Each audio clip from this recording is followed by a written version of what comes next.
Maju bersama, hebat semua, gemilang masa depan. Maju bersama, hebat semua, gemilang Jawa Timur.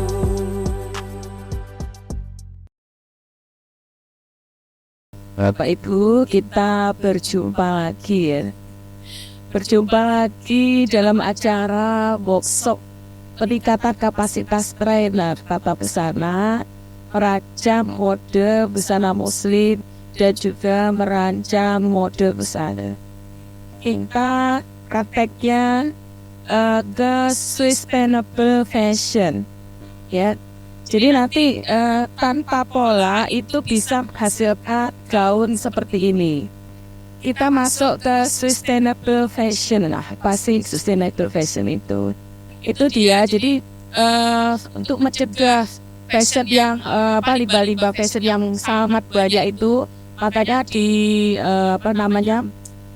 di dunia ini atau di industri fashion itu dikembangkan sustainable fashion.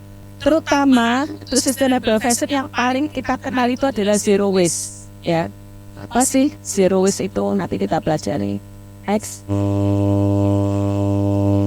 Ya, apa itu sustainable fashion? Ya, jadi sebuah konsep produksi garment dan pakaian yang ramah lingkungan dan beretika, baik untuk mendukung keberlangsungan hidup para pekerja privat dalam setiap rangka produksinya. Jadi dunia itu mencoba untuk, atau industri fashion mencoba untuk menciptakan busana yang berlanjut terus, Bapak Ibu ya. Nah, kemudian dampak lingkungan dan sosial ekonomi itu kaitannya dengan ini, praproduksi, proses produksi, distribusi, dan pasca produksi. Nah, ini kaitan dengan sustainable fashion industry ini. Untuk 3 pilar sustainable fashion ini ada people, planet, dan profit ya. Di mana untuk people ini berkaitan dengan pembukaan lapangan kerja ya. Kemudian kalau planet ini berkaitan dengan bagaimana pemilihan bahan, proses produksi, hingga bagaimana mengolah limbahnya. Jadi yang ramah lingkungan ya, ramah lingkungan sehingga planetnya ini aman dari limbah-limbah begitu. Nah, walaupun bisnis itu membutuhkan keuntungan, tetapi tidak meninggalkan menggunakan segala cara gitu ya. Jadi intinya adalah bagaimana kita bisa membuat produk yang ramah lingkungan atau bisa berkelanjutan, tidak berhenti sekali pakai, trennya habis sudah nggak dipakai. Nah, untuk zero waste fashion trend ini ada beberapa ya. Jadi tadi ada zero waste yang pertama, kemudian ada upcycling ya. Nah, kalau zero waste itu meminimalisir limbah produksi. Zero waste, zero itu nol ya.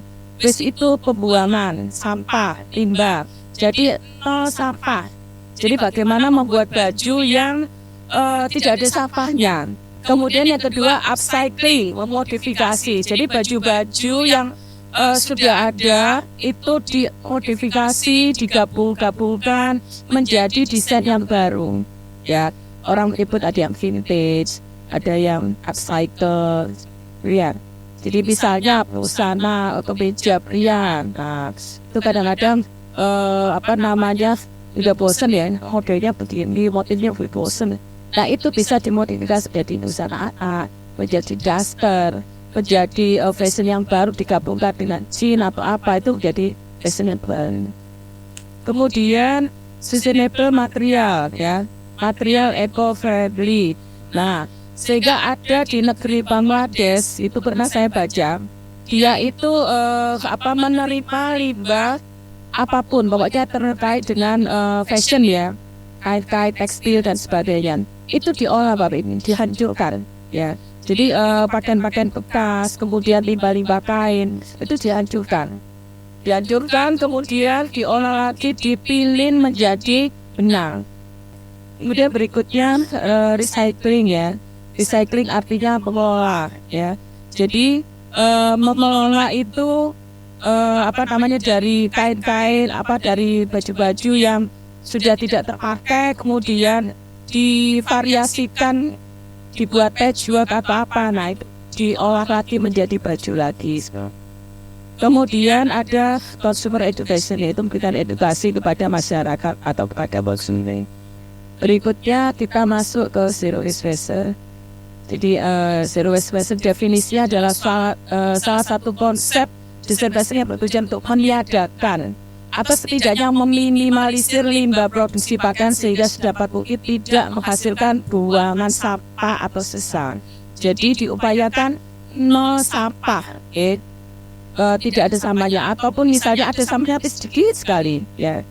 Yang bagus itu yang nol sampah, sehingga tidak memberikan dampak negatif kepada lingkungan. Berikutnya, ini contohnya ya. Jadi misalnya dari kain dikasih lubang, dipotong pinggirnya dan sebagainya, dia jadi berapa macam desain.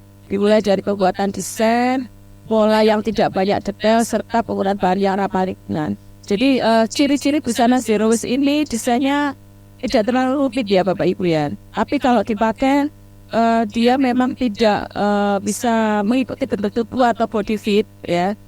Tetapi biasanya lebih trendy. Tidak harus kita ribet yang membuat pola ikat badan, ikat pinggang dan sebagainya. Ya, itu bolehlah itu dipelajari karena memang itu juga masih dibutuhkan masyarakat ya. Tetapi kita harus mengembangkan diri, diantaranya adalah membuat fashion yang baru. Ya, seperti zero waste ini. Ini untuk membuat zero waste pattern itu, jadi pertama membuat tetap kita tentukan desainnya dulu. Nanti kita akan buat desain kayak apa sih gitu ya. Kemudian yang kedua, menyiapkan bahannya, 3 polanya, model bahan menjahit. Nah biasanya kalau zero waste fashion ini bahannya juga tidak terlalu banyak ya Bapak Ibu, karena 1 lembar kain itu tidak ada yang terbuang, sehingga bahkan misalnya kita menggunakan kain batik atau kain biasa itu dia lebih sedikit terbuangnya. Ya, nah ini contohnya ya, contohnya desainnya seperti ini. Ya, jadi desain yang seperti tadi itu kita pola seperti ini Bapak Ibu. Jadi pola badan, kemudian yang sini untuk pola lengan, yang sini itu untuk pola lapisan ya, yang kecil itu, yang bawah konsep lengan. Jadi semuanya sudah ada bagiannya sendiri-sendiri, tidak terbuang. Kemudian kalau dari itu kan ini ya, ada yang rawa itu kan dibuang, nanti itu bisa biasa. Kemudian dari desain itu bisa kita kembangkan ke Bapak Ibu, tidak harus yang desain seperti yang pertama. Ternyata kalau lengannya tidak kita kerut, itu menjadi lengan yang lebar ya, agak lebar. Kemudian kalau pinggangnya itu kita kasih tali, dia bisa agak slim, menjadi desain yang berbeda. Kemudian kalau kita kasih manset, nah beda lagi ya. Jadi 1 pola itu bisa menjadi beberapa desain nyaman. Berikutnya sashiko. Apa sih sashiko itu? Mungkin orang Jepang zaman dulu ingin sustainable, sehingga kain atau baju-baju yang sudah tidak terakhibatkan, yang sudah usang ataupun sudah berkomot ya, istilahnya berkomot. Nah itu ditempel lagi, digabung lagi gitu. Karena kalau di Jepang kan sedikit ya, sehingga kalau di luar eman. Nah yang jelek itu ditaruh di bawah, kemudian yang agak bagus sudah di atas. Nah kemudian cara gabungannya pakai apa? Nah nanti kita lihat. Ini namanya sashiko, yaitu sulaman atau jahitan tradisional Jepang ya, yang digunakan untuk penguatan dekoratif atau fungsional kain dan pakaian karena sifatnya benang putih. Jadi gini, sulaman sashiko ini cenderung mirip dengan julujuran Bapak Ibu ya. Kalau menurut sejarahnya dia itu berwarna putih atau biru. Kenapa? Karena kalau biru itu di sana pewarnanya menggunakan pewarna alam. Ya. Jadi hanya putih sama biru saja. Atau bisa juga kalau perhiasan merah ini ya. Nah, tetapi dalam perkembangan perkembangannya sampai saat ini sasiko ini berbagai macam warna, tidak terbatas pada saja merah, macam-macam warna bisa digunakan. Nah, ini contohnya ya. Jadi dari jelujur-jelujuran itu dibuat motif ya, diantaranya seperti ini. Tetapi tidak menutup kemungkinan yang jelujuran biasa besar. Tidak harus serumit ini. Tapi kalau Bapak Ibu kreatif membuat ini bagus sekali. Kalau handmade ini harganya mahal Bapak Ibu. Ya, dulu itu saya punya kenalan desainer. Terus dia konsen ke handmade ya. Konsen ke handmade membuat sulaman dengan dan baju jahitan biasa dengan sulamannya lebih mahal sulaman berikutnya. Dan lihat, jadi sulaman sasiko ini intinya adalah dia mirip dengan jelujuran, baik jelujuran biasa ataupun jelujuran yang yang ini biasanya kan satu ini terus lubang ya, dan ada lagi satu setikan satu lubang. Ada juga yang ya, jadi jahitan kemudian lubangnya ini diisi lagi jelujuran ya. Jadi tergantung dari jenis sasikonya. Hasil jadinya seperti ini Bapak Ibu. Jadi kalau dipakai dia cantik walaupun bentuknya hanya kotak-kotak saja ya. Tampak dari depan, di sini ada tekan kain ya.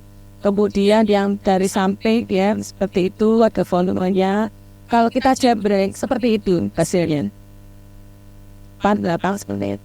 Ya, nah ini polanya hanya begini saja ya. Jadi Bapak Ibu nanti memotong kainnya akan saya bagi nanti. Potong kain sekitar 120 cm ya lebarnya. Ya, selebar kain. Kalau misalnya kain, saran saya sebenarnya tidak kain batik ya. Karena kalau seperti itu lebih bagus kain yang stretch. Kemudian untuk panjangnya 200 sampai 220 ya. Jadi panjangnya 200 sampai 220 saja. Jadi intinya seperti ini nanti hasil jadinya. Jadi yang ini nanti lebarnya 120 Bapak potong 120. Panjangnya 200 sampai 220 ya. Kalau mau panjang seperti ini ya 220 ya, batas. Ya. Kemudian setelah itu dilipat jadi dua kainnya. Setelah dipotong kainnya dilipat jadi dua. Kemudian irisnya, nah dicari tengahnya. Cari tengahnya, ya. Nah ini tengahnya. Kemudian kalau yang ini adalah panjang pinggang, panjang muka ya. Dari leher ke pinggang, panjang muka. Nah itu berapa senti di sini? Bapak Ibu tuh, ya. Kalau sudah nanti ini tinggal ini dipotong Bapak Ibu. Cepet potong sampai segini. Ini juga dipotong. Yang dipotong yang atas sama ini aja. Nah ini seperti ini nanti hasil jadinya, hasil potongannya ya. Jadi dipotong di sini. Tadi kan ini dilipat jadi dua ya. Potong sini atas sama. Nah ini ya. Ini nanti kita akan membuat bolero atau outer ya. Nah ini bolero atau outer dengan hanya persegi saja ya. Persegi saja nanti seperti yang tadi. Ukurannya dipotong dulu kayaknya sesuai dengan ukuran lebar 125 cm, panjangnya 90 cm. Tergantung juga ya Bapak Ibu ya. Jadi untuk panjangnya 105 sampai 110, untuk lebarnya sama selebar kain ya. Kemudian dia coba dilihat. Ini hanya dijahit ini aja. Nah ini kanan kirinya hanya dijahit ini Bapak. Nah tinggal ini dikasih lubang, jadi jahitannya tidak sampai ke atas. Nah ya kan, hanya seret. Ternyata sudah bisa jadi. Nah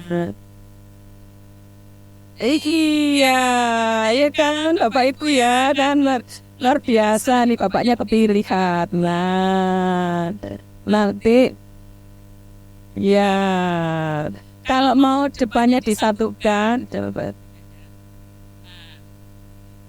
Nih, nanti ini bisa dikasih biasa. Oke kan? Jadi mudah, cepat dan menghasilkan.